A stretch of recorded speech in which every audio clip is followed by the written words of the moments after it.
Here we go. Took a minute. Oh, good morning. I just got back from a walk. It's actually not too bad out here today. So uh, I'm hopping in. I hope this sounds okay. I don't have my normal setup, so I have an extra. I know that I'm hoping this sounds better than the one on my laptop. So, and I can't do it on my iPad where I could use my AirPods. So, anyway, today we're going to talk about clutter and creativity. And I think that's a big subject. I really do, because I know a lot of creatives that don't love to do things like housework. So clutter can pile up and it can become this real problem for everybody. Um, and I just realized I have the wrong set of headphones on. I have the one that doesn't have the um, oh well, doesn't have the microphone. So I'm going to go ahead and just take this out of here. And hopefully you guys can hear me okay and the sound quality is good, because I am excited to talk about this today because it's such a big deal. And I know I've had the declutter challenge going on, but I have a heart for creatives, and I have a couple of I haven't done my podcast for a while, and I have some things to say about that and why. And I think that clutter is a big part of stifling your creativity. And I really think we need to talk about that. And I know that there are a whole lot of creatives out there who are like, oh, clutter doesn't bother me. Yet they're stuck. Or when they get stuck, they don't know what to do. And I will tell you that it's just astounding to me when I'm stuck, when I'm not being creative, when my brain just seems to not want to kick into that creative mode. When I declutter something, it just explodes in my head. The creativity explodes in my head. And I know I don't have the best lighting for this. It's either way too bright back here or way too bright in the front. So I have not figured out how to balance that out yet. And I'm without makeup. So my for those who don't know, I have facial paralysis. It's a leftover from when I had Bell's palsy. And I do have flare ups. And apparently, it's a virus that sometimes goes away and sometimes doesn't. And currently, mine has not. And I can feel the flare ups every now and then. I can feel the nerve uh, get inflamed. So, anyway, that is some stuff I want to tell you. Now, I want to talk to you about this clutter thing. So, I've always aspired to have a better handle on my finances. Now, I literally brought these with me on my trip. Here's January. Here's February. Here's March. April. And May. I knew when I came out here that if I could get through all of this, that I would not only have my finances organized, I would have a bunch of paper. Now I'm going to show you something else that I just thought of right now. This, because I didn't get to it last year, I didn't make it a priority. I'm pulling it out of recycle, not garbage, just so you know. This isn't even all of it. Here's 2024. Stuff I didn't even get to. And at this point, it's in the past. So what's the point, right? So I think all of us know that right now finances are a little crazy. Things are getting more expensive. We kind of want to get a handle on what are we spending our money on. I keep receipts, and I'm aware that I can go back and do everything digitally, and I will probably do that. But also having these physical reminders, it's so easy to, I remember when my kids decided that I needed to do Apple Pay. And I love the convenience of it, but it does keep me from peeling out that card. It does keep me, I know some people still deal in cash, but there are places you go now that you can't use cash. So anyway, this becomes clutter. And honestly, I think that a lot of people say that clutter is unmade decisions. I think it's also procrastination. Clutter is, it's just things. Now, here's the thing. If you love everything that's around you, that's not clutter. It may feel like clutter to somebody else, but if it brings you joy, that's not clutter. Um, I know people that live, I have, friends and relatives that collect things. Those collections bring them great joy. I have part of a spoon collection from my grandparents. I think I've purchased one on my own. Everything else is from them. So I have this collection because it makes me remember my grandparents. I have a few, and I know it's one that my generation. What do you call them? Precious moments. I have some of those, and again, they still bring me joy. I have precious moments ornaments from when my children were small. They just mean something sentimentally to me. They all are on like little wagon, different kinds of wagons. Like one's a radio flyer, one's I don't know if any of you remember this. Yeah, I think you might have to be my age to remember this, but there was a wagon that came out at one point that was wooden. And it had four side panels on it, and those panels came off. And one of my kids is in the one like that. And then I can't remember what the third one looks like, but it's different. Each one is different for each one of my children. And I've not given them to them because they mean a lot to me. Uh, and recently I've talked about, and I've actually bought the precursor to the book about Swedish death cleaning. And it's about living exuberantly in the last however many years you have left. And the woman who wrote the book was actually in her 80s when she wrote the book. So it's interesting that she said her book really resonates with people who are older, but she's had people as young as 30 who have contacted her about how doing what she says in her books has just given them so much life and so much clarity. And I truly believe, especially if you're creative and you're feeling stuck and you're feeling overwhelmed, that clutter could very well be a part of your problem. And I know it can be really, really hard to let go of things because they evoke memories. But if they're in a box buried somewhere, they're there, but you're not appreciating them. And I'm realizing that more and more. I'm realizing that there are things I'm saving for my children that they don't want. Now, some, I think what will happen is they'll go through them, they'll smile. It'll give them a laugh or a giggle or just a little tug at their heartstrings. And then they will get rid of them because my children are not sentimental like I am. And that's okay. My goal is to not leave them with a mess.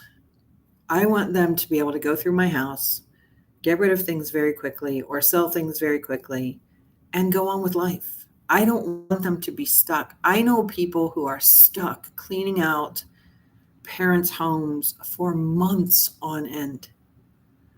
And it's just, it's not healthy. And it kind of slows down the grieving process for a lot of people, I think. And I think it can really be a strife for people and for kids of parents who've passed away and things like that. So my goal is to get rid of that stuff because what it does do, it does open the pathways for creativity. And that is something I want to talk about right now because there are a couple of things that I think are very important that I want to talk about. Number one is I'm looking to do more coaching of creatives, because I know a lot of creative people who are a bit stymied right now because they feel like everything that's going on in the world, how can I be creative? Where I feel like if we want to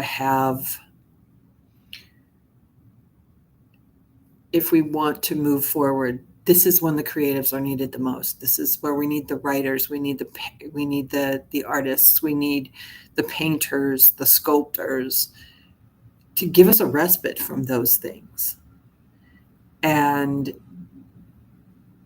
whether you write fiction or, for me, one of my most creative places is in the kitchen. And when I have that freedom, give myself that freedom to create. I used to bake a lot. And then when I became gluten-free, that became more difficult. Now it's a lot easier to bake now as a gluten-free person. Back in the day, it was so difficult. So I stopped. But now that I realized a lot of my stuff was clutter, and if you've been playing along, all of May, I was working on my office, and I still have a lot more to do. Not as much as I thought. When I finally started looking at it, moving furniture is going to be the hardest part. So that's something we'll work on when I get back.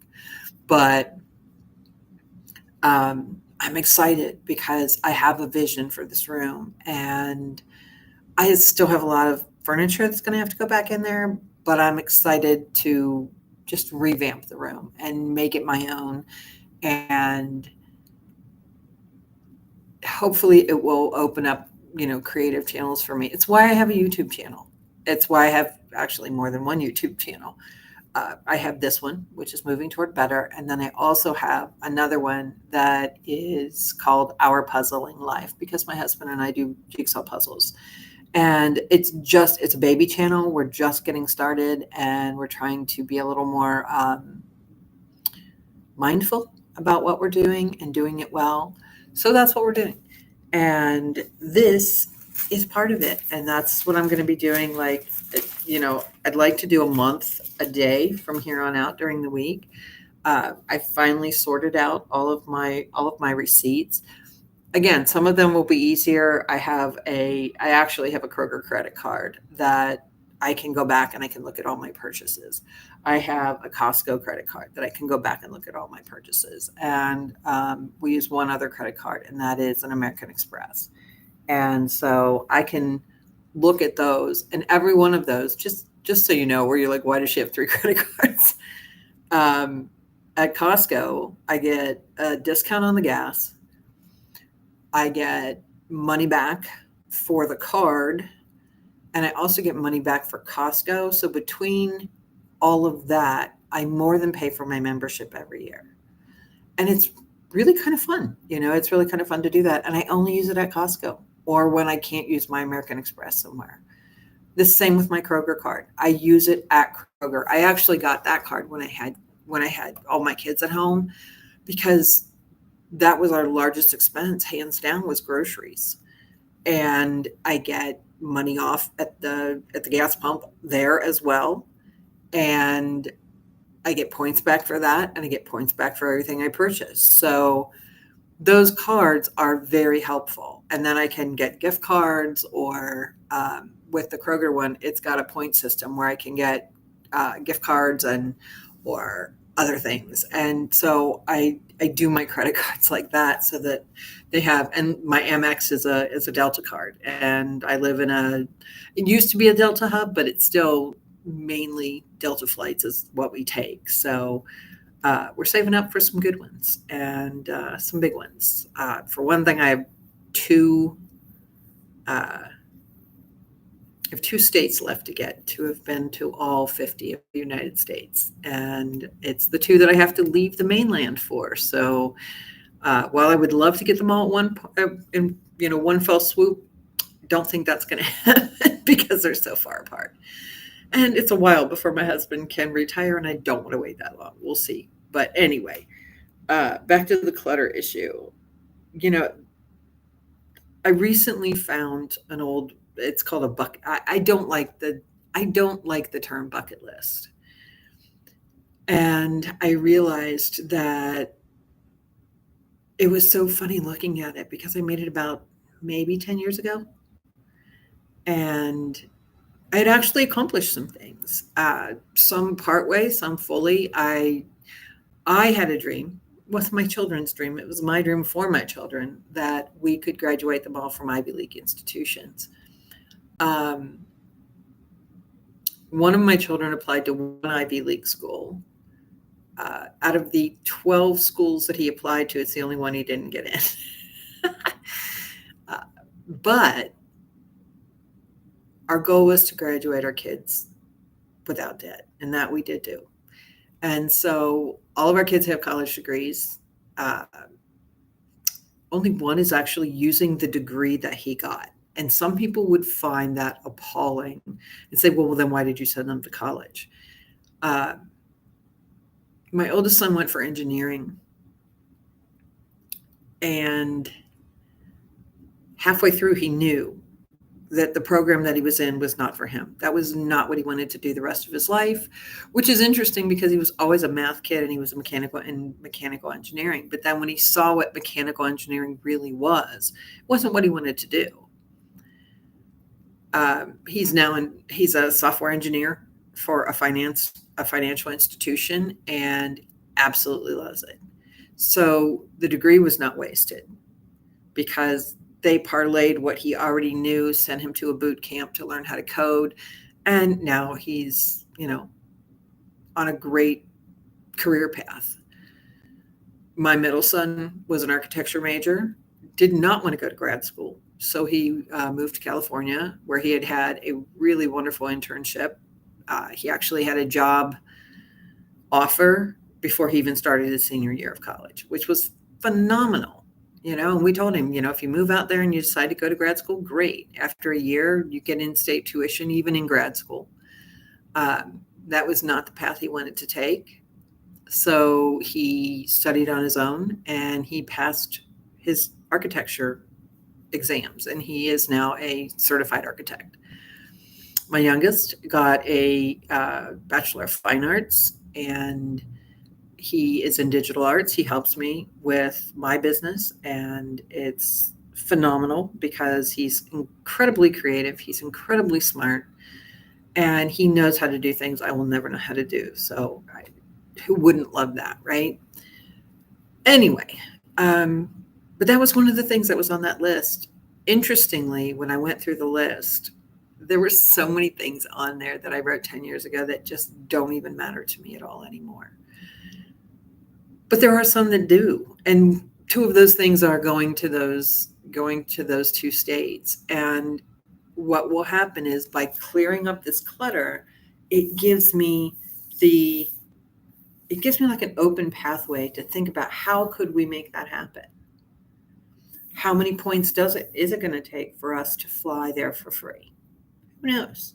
And if we can fly there for free, then, we're really good at taking vacations that are fun but affordable. For example, we're staying here right now, and it's not really a vacation for my husband. He's working while we're here. But we do save money by eating in. We eat out a couple times a week, but, if you're somebody with any kind of a health issue, and we both have health issues now, eating out is not the healthiest thing here in the US. There's so much salt in our food, and that's, from what I understand, a worldwide thing. But, if I eat here for, 5 nights a week, then when we eat out, it's not a big deal. So anyway, clutter and creativity. I truly believe, even though I'm somebody who can ignore certain kinds of clutter, I still believe that the more we can clear things out, just the better we're all going to feel. And the easier it is to be creative. I'm also going to host a creativity, just a time for people to come and be creative and do what they need to do. And it'll probably be a drop-in situation where I'm going to be working in my kitchen and you can do whatever you want. And whatever your creativity is, write, organize your writing. If you're a painter, set up your easel. Even if that's all you do, it's a step. And so I'm past my normal 15 minutes, but I really want to encourage everybody to pick a pile, set a timer for 15 minutes, and get rid of stuff. You are going to feel so good when you see that pile in recycle, or if you don't have recycle, garbage, if it's a pile of papers, just some little thing. You may have a sock drawer that just needs a little organization. Anything like that. It will help you. It will help your brain think differently. Not only that, it's what I would call semi-mindless work. And sometimes when you're doing that semi-mindless work, it's when the most creative things come to you. So not only are you getting rid of your clutter, are you straightening up your space, but you're giving yourself room in your brain and in your home to create. And that's what I want for everybody. And that's where my focus is going to be going from here on out, to help you live your creative life, because I know those of you out there who are not doing the creative work, it chokes you. It chokes the life out of you. Even if it's not perfect, put some color on a piece of paper. Put some words on a sheet of paper. Give yourself permission to walk away from whatever it is that's keeping you that way. And if you can't, if your brain just won't let you, go declutter something and see what happens. Anyway, that's what I got for you today. I hope to see some people here tomorrow, some more people here tomorrow, and we'll keep going. Love you guys. See you then.